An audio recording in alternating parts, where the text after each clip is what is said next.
Hello guys! Good morning, good afternoon, and good evening. Today's makeup look is a very simple one that you can recreate. So here I'm using two primers. First is the iWhite Korea 3-in-1 primer. So this one helps whiten our complexion. Next is a baby skin pore eraser. Ito naman ay nakakapag-blur out ng ating mga pores. So apply this on areas na lutang-lutang ang ating pores. Next, here I'm using this Maybelline Matte and Poreless foundation in the shade 128. So just dab the foundation all over your face. This foundation has medium to almost full coverage. Just don't go overboard with it kasi magkikake siya there. Just use whatever makeup tool that you have. You may use a sponge or a brush. Here I'm using the Kay Concelear in shade Ivory. And I'm still using the same brush that we used earlier sa ating foundation application. Especially if you are tired mga te sa kakapanood ng K-drama, conceal your eye bags and your dark under eye.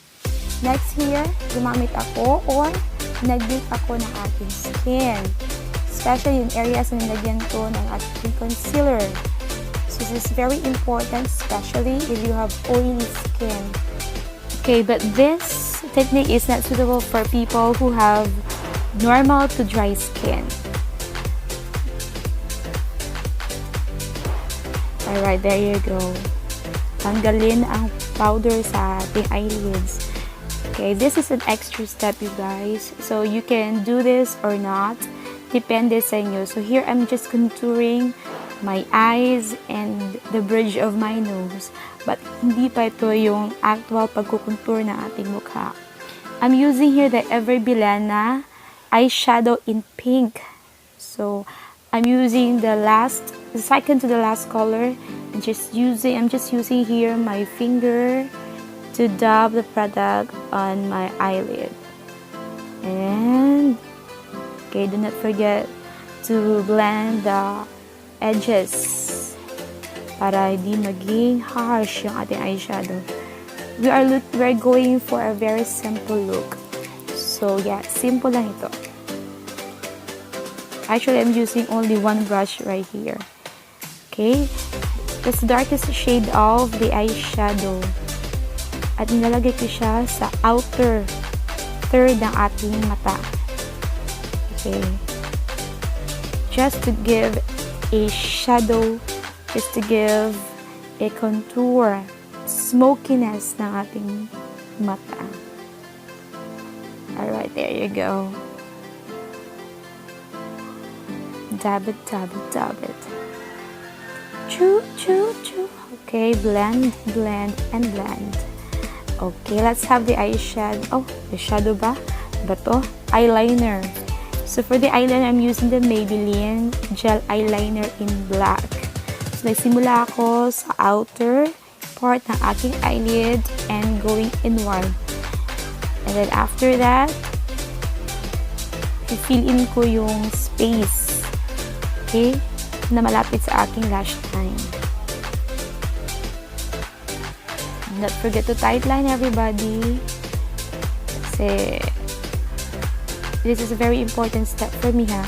Very important to pag-tighten kasi nakikita, especially after pag-curl lang yung eyelashes, nakikita kasi yung white na portion ng ating mata. I don't know how we call that one. And this one, I'm using the brown eyeliner, also from Maybelline. Then smoke it out.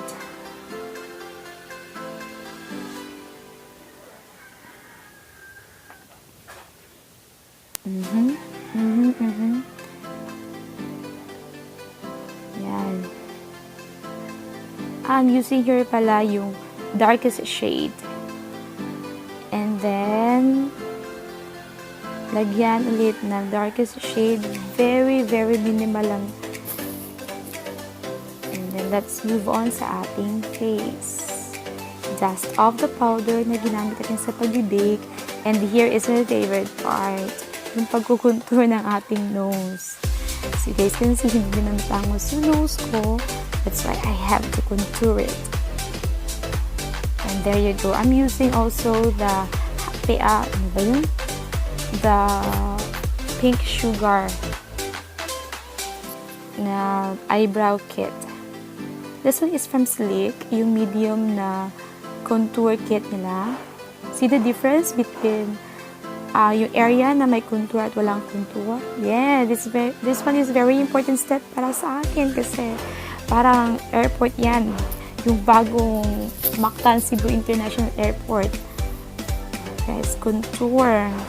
Why go on a diet if you can contour your face? Blush. This one is from Every Bilena. This is in the shade Earth. Highlight galore. I still love to go overboard with my highlight kahit I have oily skin. I don't know why. It makes my skin looking youthful. So yeah, highlight.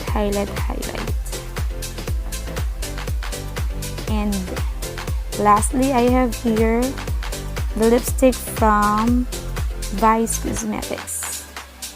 This is not so pink, this is not so red.